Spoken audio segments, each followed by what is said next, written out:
Bill O'Reilly leaned forward, his tone sharp and demanding. "Let me finish, Congresswoman," he snapped, cutting off Jasmine Crockett for the 5th time in less than 8 minutes. The bright studio lights reflected off his forehead as he spoke louder, trying to seize control of the Fox Nation special that was meant to discuss new legislation. Instead, it had turned into another round of O'Reilly's notorious interruptions. Viewers could see Congresswoman Crockett remain composed, her hands calmly resting on her lap, her expression steady and unbothered. "With all due respect, Mr. O'Reilly," she began, but he interrupted again, waving his pen and saying, "I ask the questions here. That's how this works. Now answer the question about your party's so-called economic plan without the talking points." What followed stunned everyone watching. Crockett's next response didn't just quiet the famously confrontational host, it stopped him cold on live television. Within 24 hours, the clip had been watched more than 50 million times, with headlines calling it the moment Bill O'Reilly finally met his match in a masterclass in handling media bullies. Before we reveal what Congresswoman Crockett said that left O'Reilly speechless and changed the tone of political interviews forever. Don't forget to like this video and subscribe for more real moments where leaders stand tall under pressure.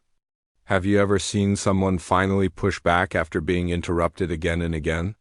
Tell us what happened in the comments below. This viral encounter had been months in planning. Bill O'Reilly, once the king of cable news before leaving Fox amid controversy, had been rebuilding his image through Fox Nation specials and independent productions. Even at 73, his combative interviewing style hadn't changed, talking over guests, dismissing their answers, and using his trademark, "That's ridiculous," to end any point he disliked. O'Reilly's entire career has been built on controlling the conversation, explained media analyst Jennifer Crawford. His technique is simple: interrupt, dominate, and challenge until the guest stumbles. It's not dialogue. It's performance. That strategy had long worked for him, especially with guests who weren't ready for such aggression. For this series, O'Reilly's producers handpicked Congresswoman Jasmine Crockett, assuming the first-term lawmaker would fold under pressure. "Bill thought she'd be easy to corner," said a production assistant who spoke anonymously. "He told us these new members always freeze up. They're used to friendly podcasts and gentle interviews." What his team failed to realize was Crockett's legal background. Before stepping into politics, she had spent 15 years as a trial lawyer in Texas, defending clients in high-stakes criminal and civil rights cases before some of the toughest judges in the country. "People underestimate her because they don't know where she comes from," said former colleague Marcus Washington. "She's faced prosecutors who tried to rattle her daily. She's been interrupted before, but in her world, the stakes were freedom and justice, not TV ratings." Raised by working-class parents in St. Louis, Crockett worked her way through college and law school before becoming a respected trial attorney known for her poise under fire. Her move into politics came naturally after years of fighting systemic bias in Texas courts and winning cases that challenged entrenched power. Since joining Congress, she had largely avoided the media spotlight, focusing on legislative work instead. So when O'Reilly's team reached out for an interview about her new economic development bill, her staff hesitated. "We knew his reputation," said Communications Director Alicia Thomas. But the Congresswoman saw a bigger opportunity to speak directly to people who might never hear about her work otherwise. Crockett simply said, "I've handled tougher cross-examinations than Bill O'Reilly." The interview was set for O'Reilly's primetime Fox Nation slot, heavily promoted as an unfiltered exchange with one of the progressive movement's rising stars. But behind the cameras, producers were preparing a very different type of show, one meant to provoke rather than inform. The instructions were clear, the production assistant revealed. "Keep her defensive. Cut her off when she gets too detailed. We wanted clips that made her look emotional." O'Reilly himself reviewed his notes confidently just minutes before airtime. "This will be quick," he told his team. These new politicians never know what's coming. What Bill O'Reilly didn't realize was that Congresswoman Jasmine Crockett had done her homework the night before. She'd studied hours of his previous interviews, noting every pattern, when he raised his voice, when he interrupted, and how he tried to trap guests into sound bites. She came fully prepared with short, focused answers for every predictable question. As the studio countdown began and the bright lights hit the stage, O'Reilly gave her a quick handshake without eye contact. There was no friendly small talk, no attempt at rapport. He saw her as just another rookie politician to corner on camera. Both came ready for a battle of wits, but only one had truly understood her opponent. What was about to unfold would go viral within hours, changing how millions viewed political interviews and exposing the limits of the interruption strategy that had defined O'Reilly's career. The interview opened politely enough. O'Reilly introduced Crockett with the bare minimum of enthusiasm, calling her a freshman Democrat from Texas with a legal background. His first question sounded routine. Your economic development bill proposes investments in underserved communities. How do you justify more government spending when inflation is already a concern? Crockett smiled, maintaining her calm tone. Thank you for having me, Bill. This legislation actually tackles inflation but it's still more government spending, isn't it? O'Reilly cut in, less than 10 seconds into her reply. He leaned forward, his voice rising. That's a fact, more taxpayer money. It was a classic O'Reilly tactic meant to throw guests off balance, but Crockett didn't flinch. She simply paused, smiled faintly, and continued.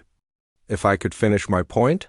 The bill is fully funded by closing corporate tax loopholes that always the same excuse. O'Reilly interrupted again, waving his pen. Let's be honest. This is just wealth redistribution under a new label, right? The pattern repeated. Every time Crockett started to explain the bill's actual mechanics, O'Reilly jumped in with louder interruptions, trying to steer her off course. Our viewers don't care about technicalities, he said dismissively. They want to know why Democrats always think spending fixes everything. His voice climbed with each interruption, the trademark pen-pointing gesture returning as he accused her of filibustering. Through it all, Crockett stayed poised, focusing on economic data and community impact without raising her voice once. The camera crew exchanged surprised glances. They were used to guests stumbling under pressure, not staying perfectly calm. Then came the fifth interruption, the breaking point. Crockett was explaining data from independent studies when O'Reilly snapped, "Let me finish, Congresswoman. That's how this works. I ask questions, you give straight answers, no political spin. Now answer the question about your party's economic plan." The studio air grew heavy. Viewers could see Crockett take a steady breath before replying. "Mr. O'Reilly," she said firmly but politely, "you've interrupted me 5 times in less than 8 minutes. I've done my best to respond with respect and substance. If you want an actual conversation, I'm happy to continue. But if this is just about creating conflict for ratings, we can stop here, and I'll gladly talk with journalists who care about facts." A hush fell over the set.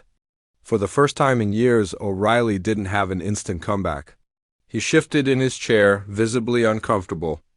"I'm giving you tough questions, that's my job," he muttered defensively. "If you can't handle, I welcome tough questions," Crockett interrupted, still calm. "What I don't welcome is being invited for an interview where I'm not allowed to answer them. There's a big difference between real journalism and performative interruption." O'Reilly's jaw tightened, and camera operators later said they had never seen him look so off balance. Trying to regain control, he quickly changed the topic. "Let's move on to crime in major cities," he said abruptly. "Your party has consistently—" "I'd be happy to discuss that," Crockett replied smoothly. "But let's make sure we're actually having a conversation first. Will you allow me to finish my answers, Mr. O'Reilly, or should your viewers expect more interruptions?" The question, delivered without anger but with steady authority, froze the studio. It was a direct challenge to his interviewing style, and everyone in the control room felt the tension spike. Crew members later said they saw O'Reilly's expression shift the moment he realized his trademark tactics were failing. "I let all my guests answer," he insisted defensively, though his 5 previous interruptions told a different story. "But I don't allow filibustering or talking points." Crockett, still calm and composed, responded evenly. Substantive answers require context, especially when we're talking about national economic policy. If you label every complete explanation as a filibuster while rewarding shallow sound bites, you're not informing your audience, you're shortchanging them. The statement landed like a gavel. O'Reilly's jaw tightened, irritation flashing across his face. He tried to reassert control, leaning in with his next question.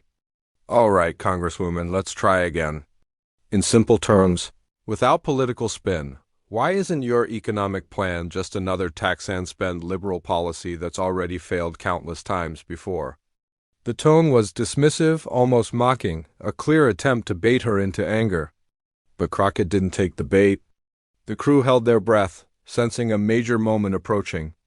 Viewers would later debate this scene endlessly online, analyzing how one exchange completely reversed decades of O'Reilly's interview dominance. Instead of snapping back, Congresswoman Crockett smiled, a small, confident smile that instantly changed the room's energy. Mr. O'Reilly, she began, I'm going to answer your question thoroughly, and I'd appreciate the professional courtesy of not being interrupted again. Her voice carried quiet authority. Before I came to Congress, I spent 15 years in courtrooms. Interrupting an attorney or witness would earn an objection or even sanctions from a judge. In professional debate, you let people complete their thoughts. That's how real dialogue works.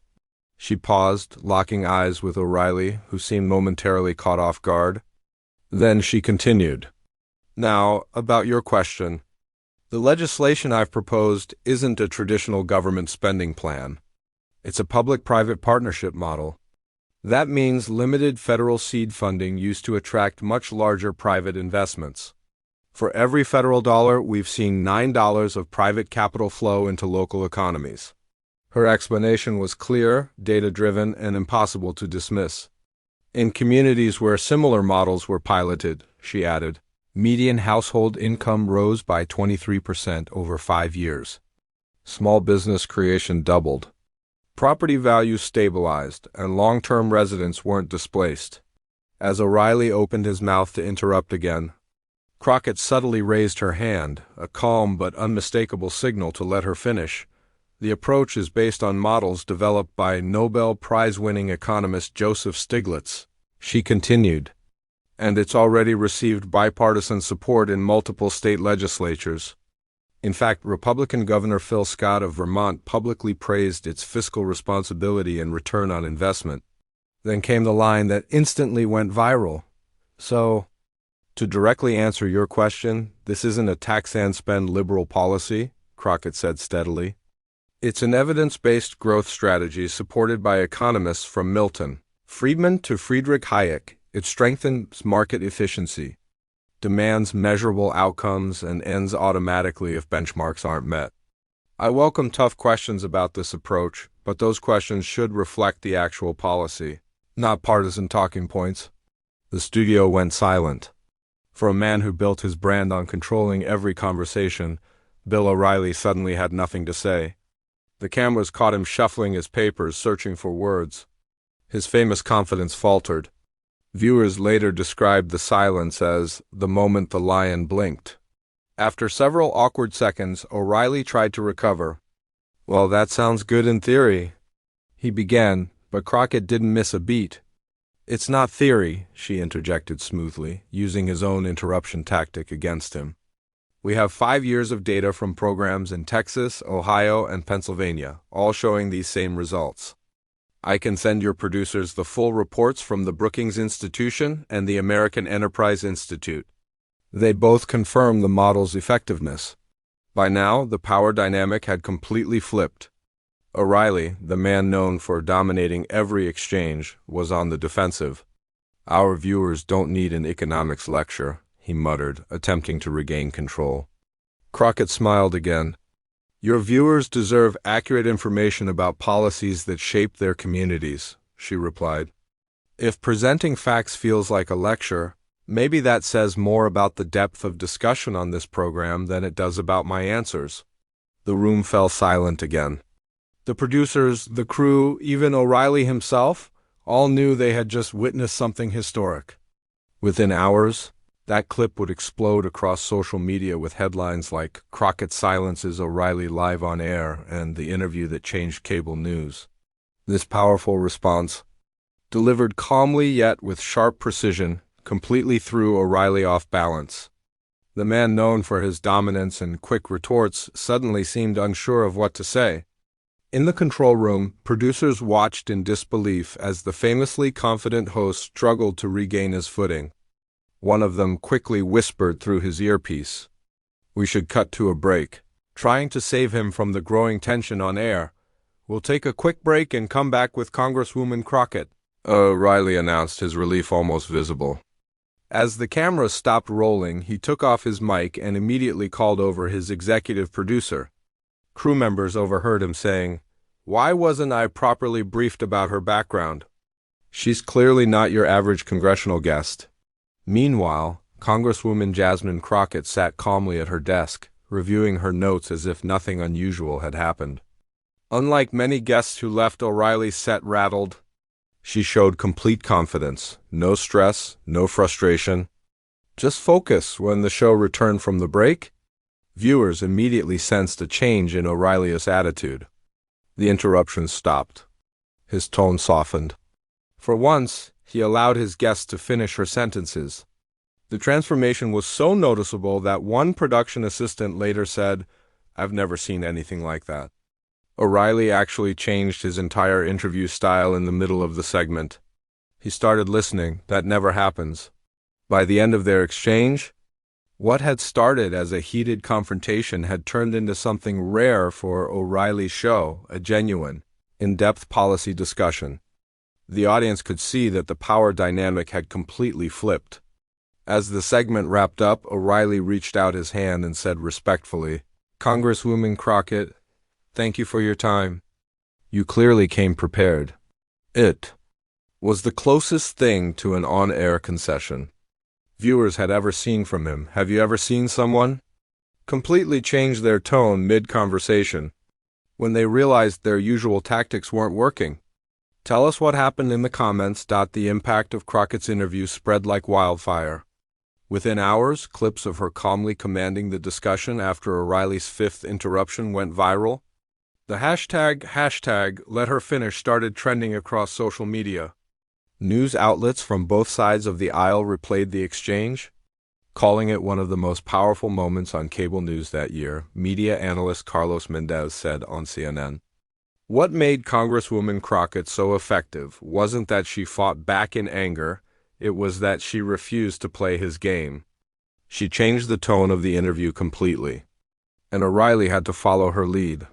Even conservative commentator Brittany Hughes, while disagreeing with Crockett's politics, admitted that her performance was masterful.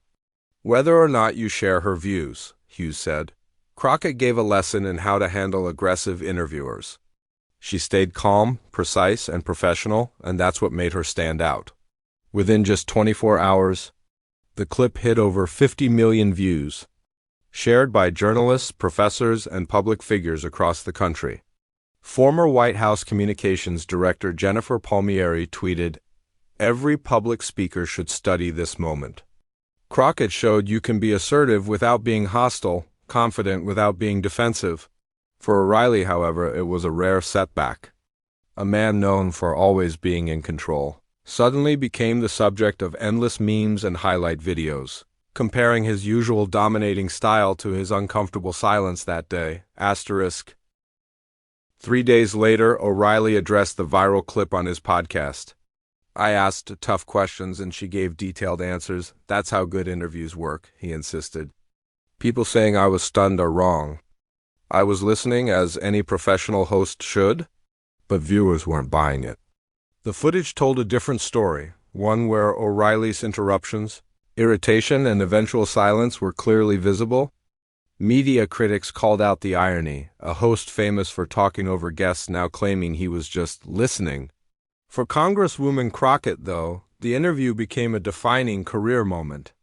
She received invitations from morning shows and news programs nationwide, but instead of feeding the viral drama, she redirected the attention back to policy. On MSNBC's Morning Joe, she explained, I didn't go on that show to create a viral clip. I went to talk about real economic solutions for working families. The fact that being calm and factual made headlines says more about our media culture than about me. Her words resonated deeply, reminding everyone that true leadership isn't about volume or theatrics.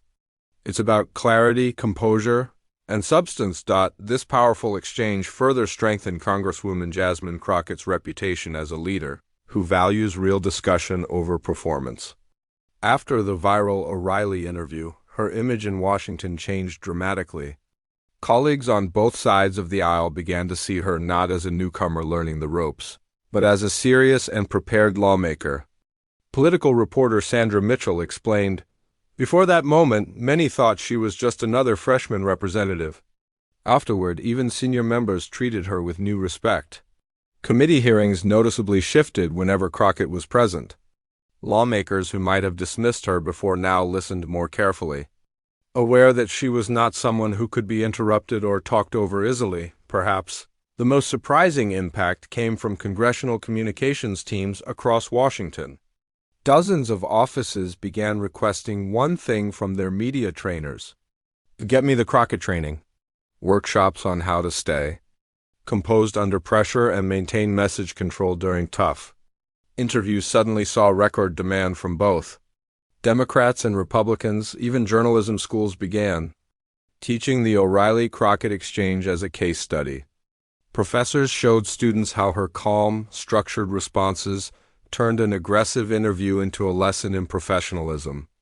Columbia Journalism School professor Richard Torres told his class, "Watch how Congresswoman Crockett directly addresses the real issue, the constant interruptions, and then guides the discussion back to substance. That's how you reestablish respect without losing composure." 6 months later, her influence was still being felt throughout political media. Guests across TV networks began adopting what analysts started calling the Crockett approach. Interviewees were now openly calling out interruptions, while hosts became noticeably more cautious about cutting guests off, especially female politicians, who historically faced more interruptions than men. Media research group Mediascope even published data, confirming what many had observed. "We're seeing what we call the Crockett effect," their report said. Guest interruptions across political talk shows dropped by nearly 23% over the past year, with the biggest changes happening in interviews with women leaders. For O'Reilly himself, the incident became a turning point. About 6 weeks after that unforgettable interview, he invited Crockett back on his show. But this time, things were different. Viewers noticed a calmer tone and a far more respectful style. O'Reilly opened the segment by saying, "I think we had a constructive conversation last time, and I'd like to continue exploring your economic ideas in more detail." It was an astonishing shift, proof that even a seasoned host known for his tough, interruptive style could evolve when challenged with professionalism and poise for audiences used to political interviews, filled with shouting and talking points. The Crockett-O'Reilly exchange offered something refreshing, real, thoughtful dialogue. Veteran political journalist Robert McKenzie summarized it perfectly. "What makes this moment historic isn't just that Congresswoman Crockett held her ground. It's that she raised the level of conversation while doing it. She didn't just win the argument, she changed how political interviews could work." A full year after the viral exchange, the impact was still visible. Media trainers, communications directors, and journalism professors continued referencing it as a turning point. The day a freshman congresswoman with a trial lawyer's confidence changed one of the most combative TV formats in history. Media analyst Jennifer Crawford later reflected, "In an era where politics often looks more like a shouting match than a debate, Jasmine Crockett proved that preparation, calmness, and focus are more powerful than volume or aggression." That lesson reshaped how political figures prepared for interviews, and perhaps even more importantly, how viewers expected journalists to behave. The takeaway for public officials was crystal clear: real expertise, steady confidence, and a refusal to be baited are far stronger than emotional outbursts or defensive reactions. By calmly rewriting the rules of engagement, Crockett didn't just win one viral moment, she set a new standard for political communication that continues to inspire interviews. Today, if you found this deep dive into how composure and preparation can transform even the most hostile interviews valuable, make sure to like this video and subscribe for more breakdowns of iconic political moments, the fight for better. More meaningful political discussions is still ongoing, and informed viewers like you play a huge role in pushing for that change. Which political interviews have changed the way you view the media? And what lessons from Congresswoman Crockett's strategy do you think other leaders should learn? Drop your thoughts in the comments below.